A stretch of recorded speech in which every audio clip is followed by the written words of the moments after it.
Hola, ¿qué tal? Muy buen día. Hoy vamos a hablar de la organización de las elecciones en México con una convicción federalista. Partamos de una idea. Todos decimos que el federalismo es lo mejor. Y tiene sentido porque ¿acaso no es preferible que las decisiones se tomen cerca de donde van a tener un impacto? ¿No es adecuado que la ciudadanía esté cerca de sus instituciones y de su gobierno? Claro que sí, y parece que todos estamos de acuerdo. Sin embargo, aquí hay una cuestión muy importante. ¿Por qué terminamos en el centralismo? ¿Qué es lo que está fallando a la hora de implementarlo?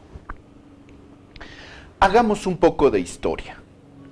México ha sido un país centralista con apariencia federalista. Y en el ámbito electoral, que hoy es el que nos ocupa, no es la excepción.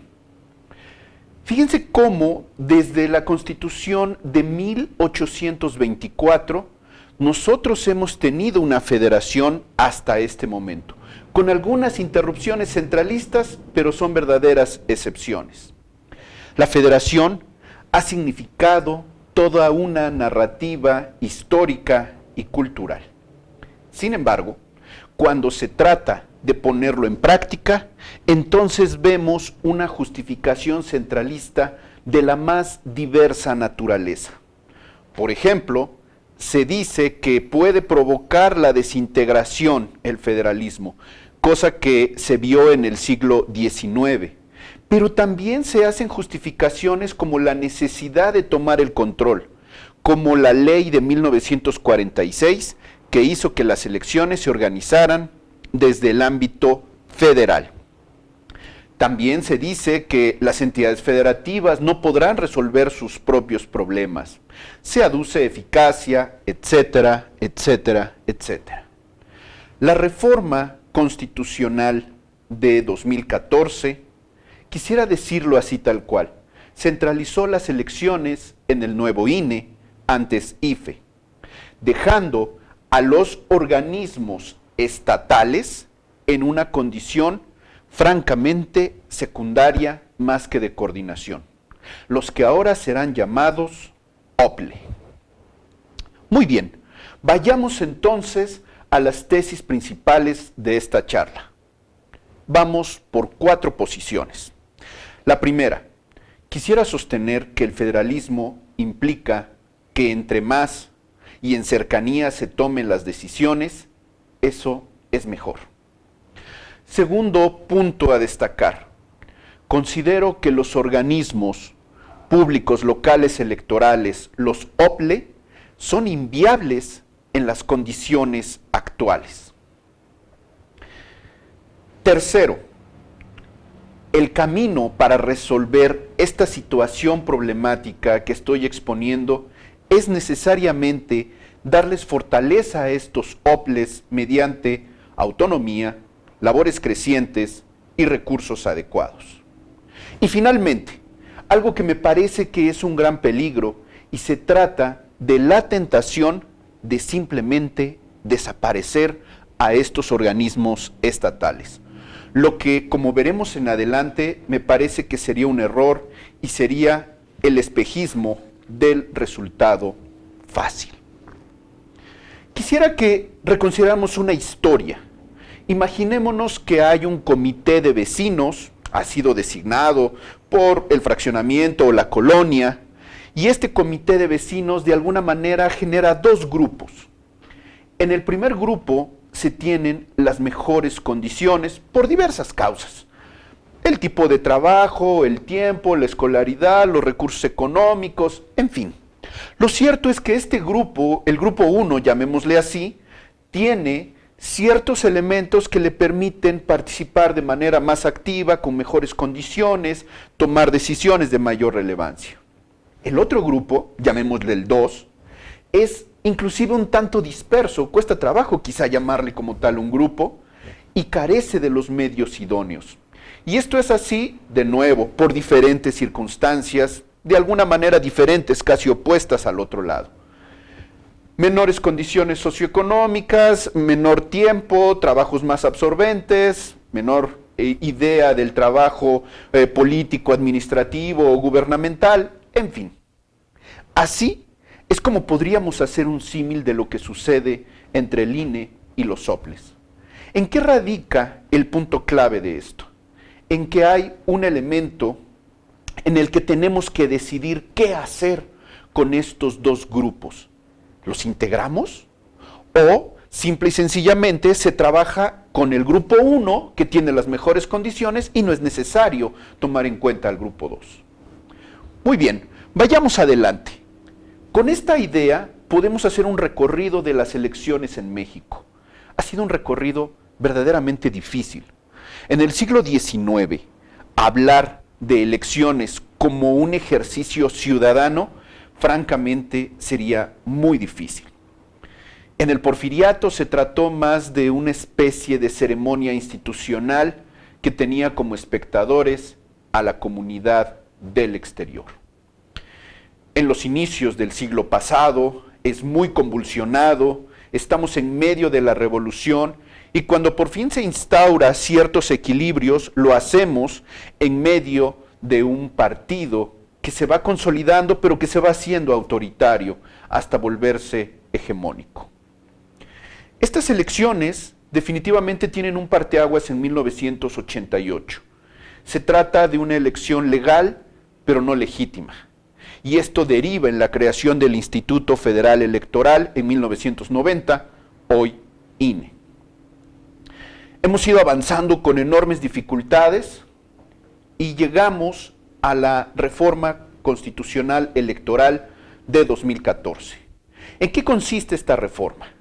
Hay una situación coyuntural en la cual se trata de dar más atribuciones al nuevo INE, ahora INE, sobre todo para tratar de controlar el poder de los gobernadores sobre los soples.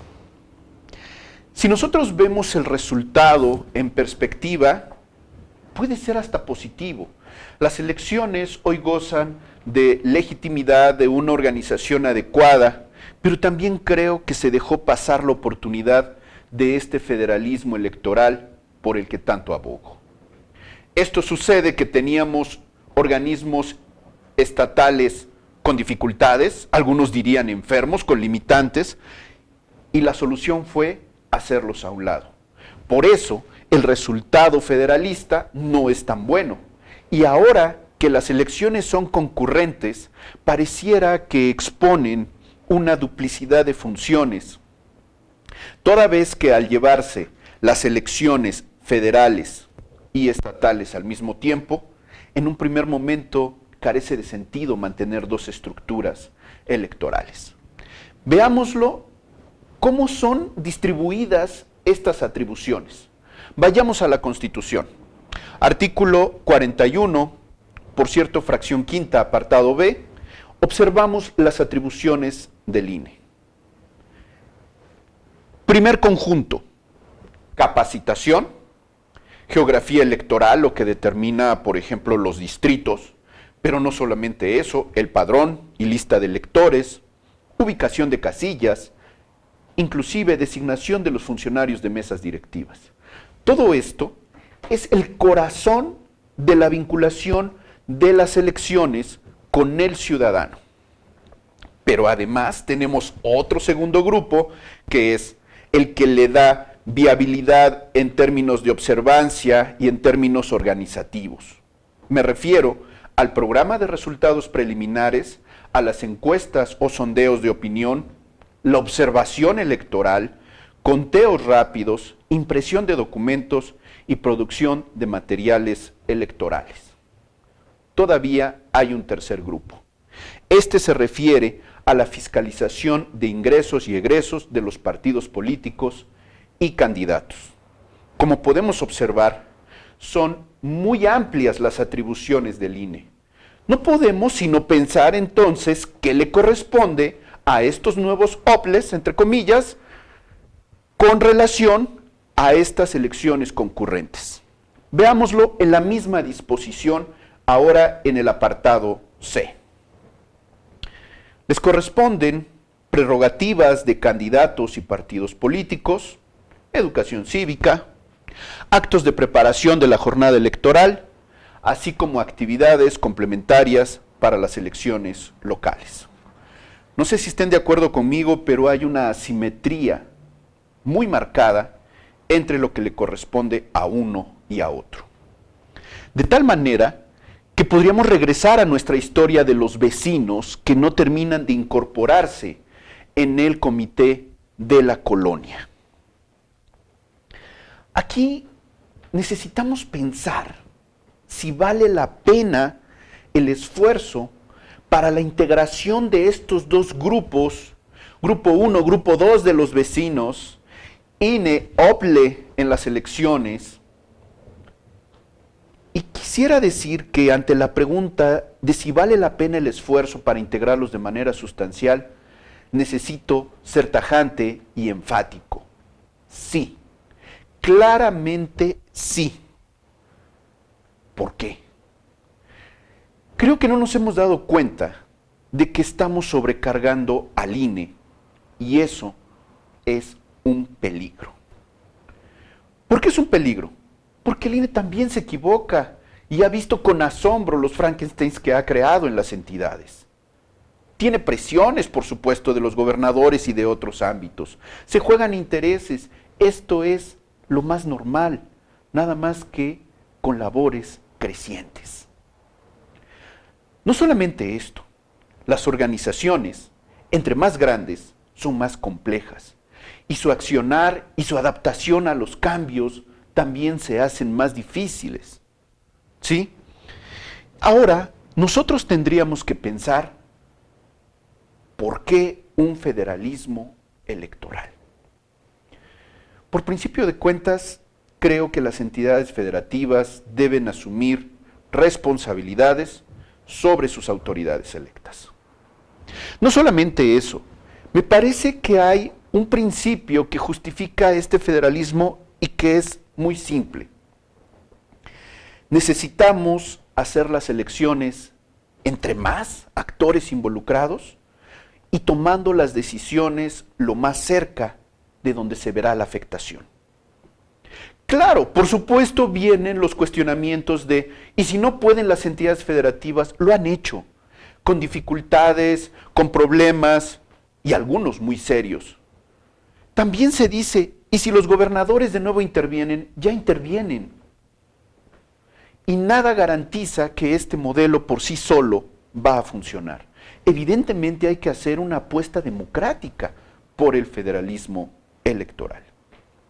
No solamente eso, quisiera decir que en este caso, en casos como este, no puede darse el papel de un adulto que dirija a estos infantes, en el sentido de que no fonan, de que no hablan y de que su opinión no puede ser correcta. Esto es inadecuado por donde se le vea. De tal manera que estamos ante un dilema. ¿Cuál es este dilema? Por un lado, tenemos la garantía operativa que garantiza el INE. Pero, por otro lado, tenemos la necesidad de acciones y decisiones locales de este federalismo electoral. No es un dilema sencillo. El sistema actual seguramente puede funcionar. Lo que nos tendríamos que preguntar es, ¿a dónde nos lleva en términos de consolidación democrática? No solamente eso, mientras tanto, no se decide ni apoyar el federalismo ni terminar haciendo al INE al único instituto electoral. Sostengo que la situación es impostergable. Es una irresponsabilidad política no tomar una decisión después de tantos años. Ahora bien, ¿cómo tendría que ser la ruta para el fortalecimiento de los OPLE? Primer punto, necesitamos hablar del federalismo electoral. No solamente en términos de discurso, no solamente en términos de lo que nos gustaría que fuese, sino en términos de cómo se va a aplicar. Si nosotros valoramos que este federalismo electoral tiene sentido, Bueno, pues entonces caminemos sobre ese rumbo y vayamos al siguiente punto. Necesitamos crear una serie de elementos mínimos que nos permitan saber cómo y en qué medida deben ser financiados los OPLE. Con esta base, podríamos ir al tercer elemento, que es una asignación constitucional de recursos.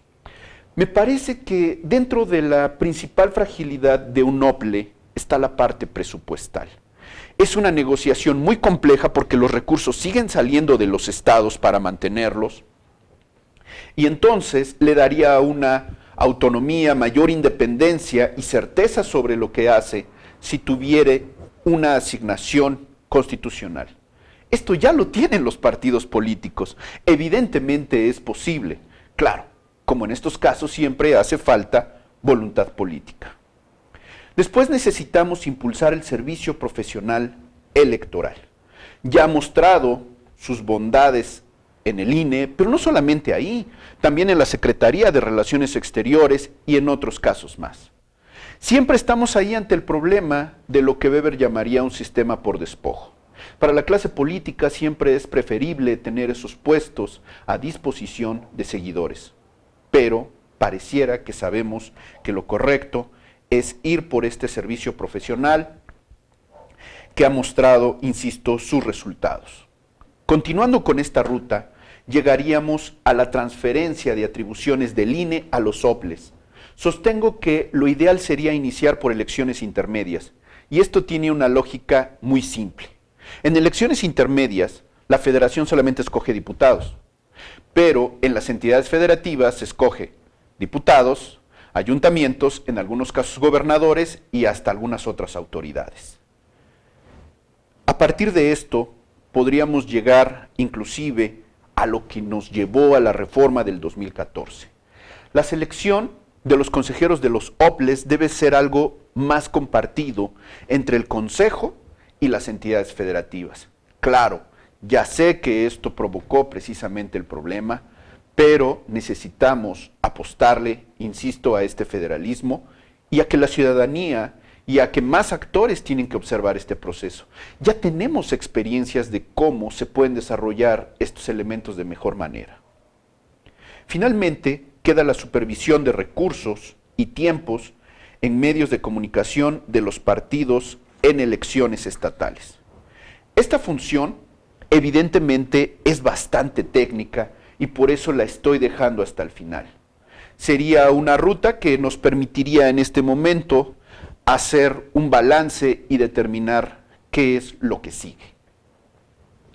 Y es que lo que sigue en este momento tiene que ver con el análisis, con el debate y sobre todo con las decisiones. Aquí es necesario hacer un llamado a la clase política. En un asunto de trascendencia necesariamente implica definición y costos. Es crucial asumir las responsabilidades. Seguir esperando es innecesario, por decirlo menos. Así que, para terminar esta charla, diría que la clase política tiene la palabra y los ciudadanos somos corresponsables. Muchísimas gracias.